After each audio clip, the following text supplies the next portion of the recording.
So, good evening. Today is Saturday, March 8, 2025, 9:24 p.m. Philippine time.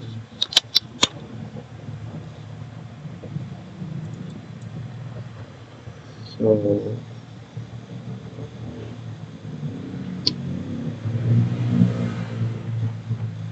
let's begin at US. No? So, may bounce tayo last week. Plus, yesterday, no? Closing bounce. Pwede itong pumasok sa correction. 38.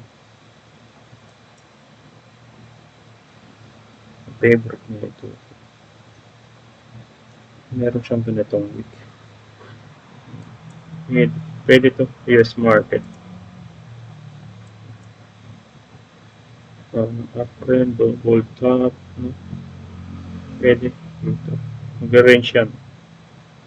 Possible dito or dito. May correction pang US. Short term. Short term correction.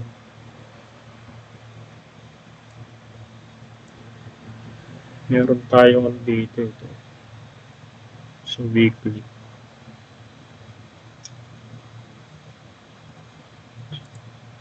Meron tong economic data sa Wednesday, no? Napakahalaga nun CPI sa US, no? Depende kung ano yung data na yon, no? Kung maganda, hindi magko-correct po ng malalim. Pwede yan mag-sideway lang. Sideway. So yun US, no? Mostly on the sideline sa US stock market. Let's see Tesla. Yun. Break entry test pala. So possible na buhay pa rin yung pero kasi itong blow off top mukhang buhay pa yung blow off top niya. Pwede lang magkaroon to ng sideway, no? Banda-banda dito.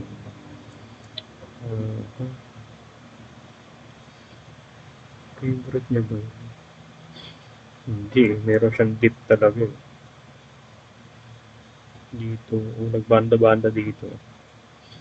Pwede mag-dip, no? Tapos pabalik dito, sideway. Last na wala na sa uptrend. Yung pangit nito, tatlong 3 weeks. Possible, maging ganito rin. So, hugutin. Tapos bounce, no? Isang week pa. Pwede ito, order block mahit.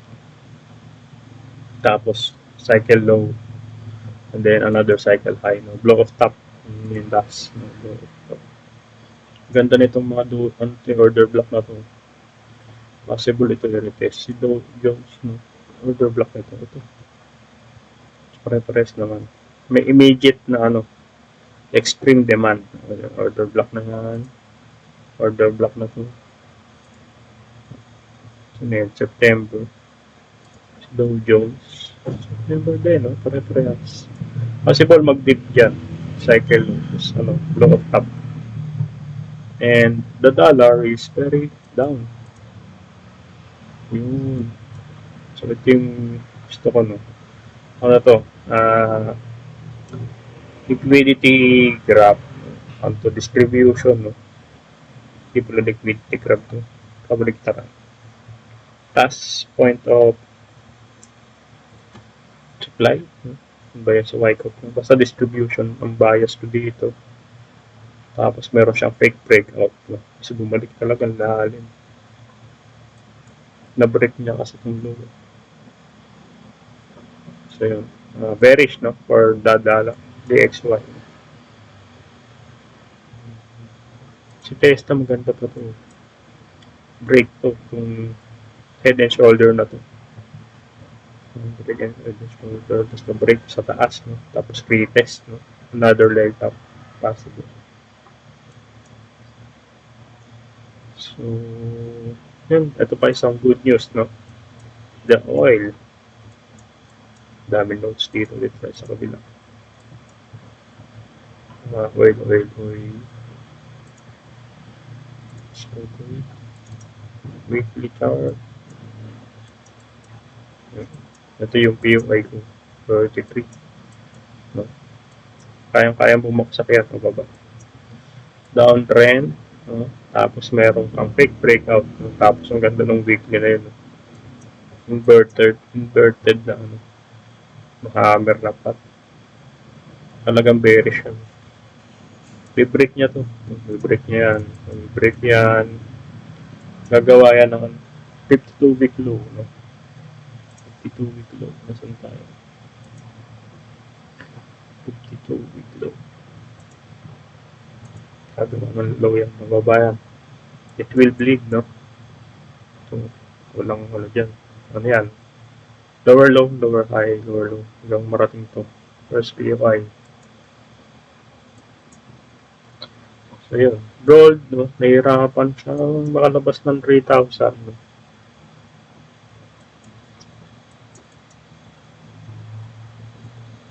So, bearish na to.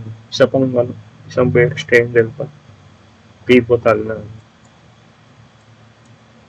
So, POI na to ito. 2,000. That's a clean breakout, no? Tapos walang retest. Maraming liquidity dito. 1,900 to 2,000. It's a cycle yan. Cycle low yan. Weekly cycle low. Ba yan? Walang correction. Parang yun. Sumaba yan. Matagal yan. So, PSEI, no? So, ang ganda ng weekly nito. Ito, sorry lang. Bitcoin. It's all about Trump tariff, no? Itong Bitcoin. So, hammer, no? Ethereum. Oh, Ethereum 2%. Sideway pa rin kasi ito eh. Dito tayo sa Bitcoin. Maganda ko sa daily. Ang ganda dyan. Ito yan. Buong market structure na to. Simula nung nanalo si Trump noong November. Okay. November yun. Yung election ng US. Simula nung nanalo si Trump yan. Trump market structure to. So, still in sideway, no? So, gusto ko makita ng ano, strength, no? Makabalik dito sa ano, zone na to yan. Kaya dito sa dilaw, above this one, 90k. So, this March, nakabalik to dito sa 90k above. Still bullish. Ethereum, no? Same lang din yan kay Bitcoin. Ano to, may range to. Ito, na the low range, near 2,000. Tapos ito yung high range. So, nag-range yan, 4,000, 2,000. Pabanda-banda dyan. So, may balik yan dito. Tapos tignan natin kung mababreak itong supply zone na yan. So, naiiwan si Ethereum, no, versus Bitcoin. Gold time ay nag-gold time na yun si Bitcoin versus the last cycle, yung bull cycle. Pero si Ethereum hindi pa. So, nakapag all-time high. Nakagawa ng all-time high. So, yun. For the crypto market and PSE.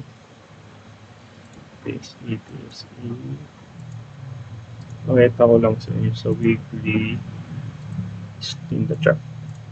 Ito yung pinakamagandang weekly na ginawa ng PSE, no?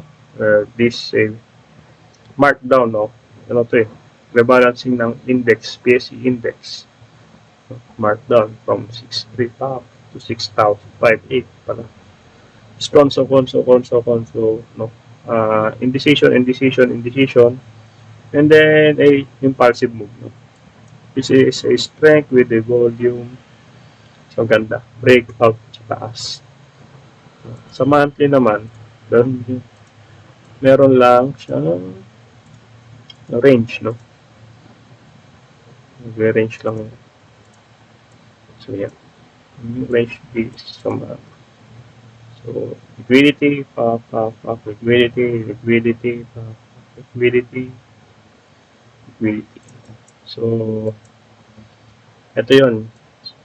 This trade is a 200 MA. No? Nag-break siya. Noong January sa baba, nag-trade yung price below 200 MA sa monthly. The same, 2009, no? Break below, konso, pop, bull market. So will it be likely the same like this, no? And it seems like to be the same last 2009. So yan na, the bull market, no? Daan-daan na yan. So exciting for PSE, no? Weekly ang ganda, no? This ay bearish, no? Bearish, no? Indecision, bullish. So we want another candle that will validate this breakout, no? Another impulsive move. So validated na tong breakout na to. So next target, no? Possible itong zone na to. Ito siya yung before pandemic, no? Pag na-hit niya yan, anywhere dyan, akit yan dyan. Nagko-conso or pwedeng magkaroon ng pullback tapos break. So yun yung mga possible na gawin ni PSE. Pwede mag-conso, tapos break na agad, or pwedeng mag-deep, tapos break pataas. Still on bullish bias, no? Ganda na yun. Grabe. Ang daming maganda sa PSE market, no? Pero yung iba, ma-under na. So, huwag magpahuli. So, PSE dito. Yung long-term downtrend, no? Long-term downtrend dyan. Nag-break yan. Break. Tapos bumalik doon sa loob ng downtrend, no? Pero ito, meron kasi itong gap. Meron yung gap dito. Fib zone, order block.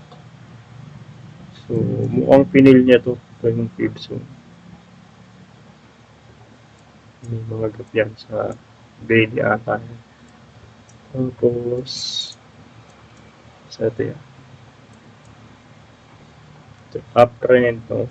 Zero uptrend. O, downtrend. Immediate downtrend.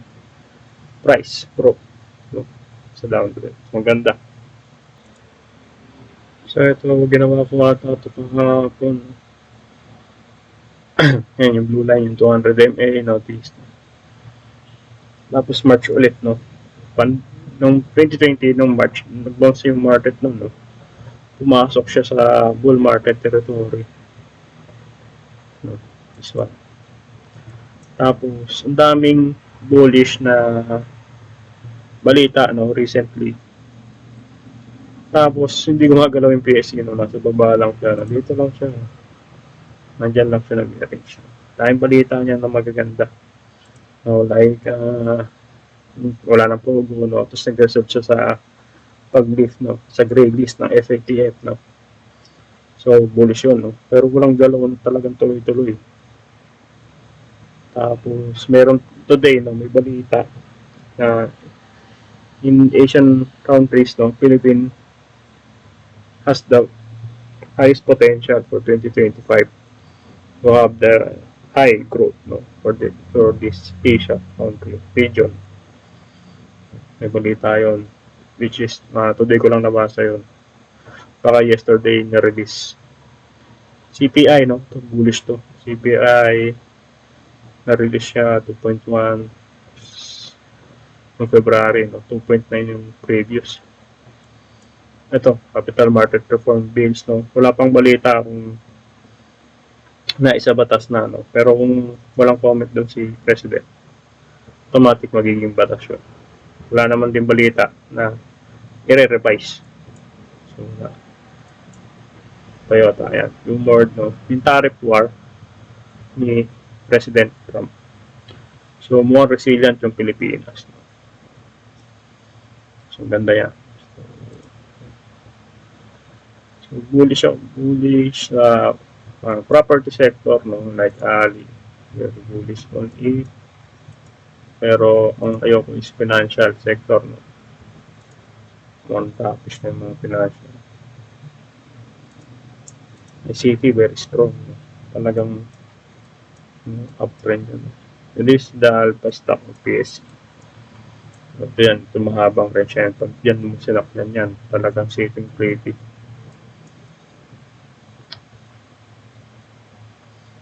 So, magsa-sideway ulit to.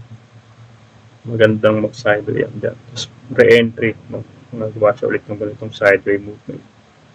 Medyo matagal lang, no? Pero maganda panoorin.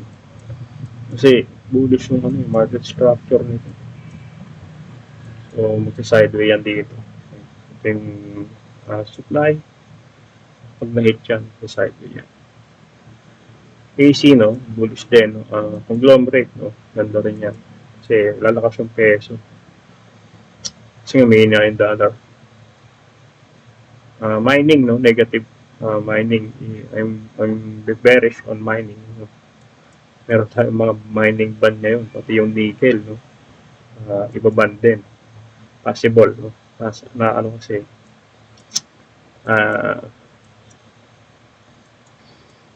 ang tawag doon, na politika. No? So, mahirap yun. Maraming uncertainty, no? Pag nasa na politika yung isang sector, no? Like mining, no? Baban yun sa Palawan for 50 years. No?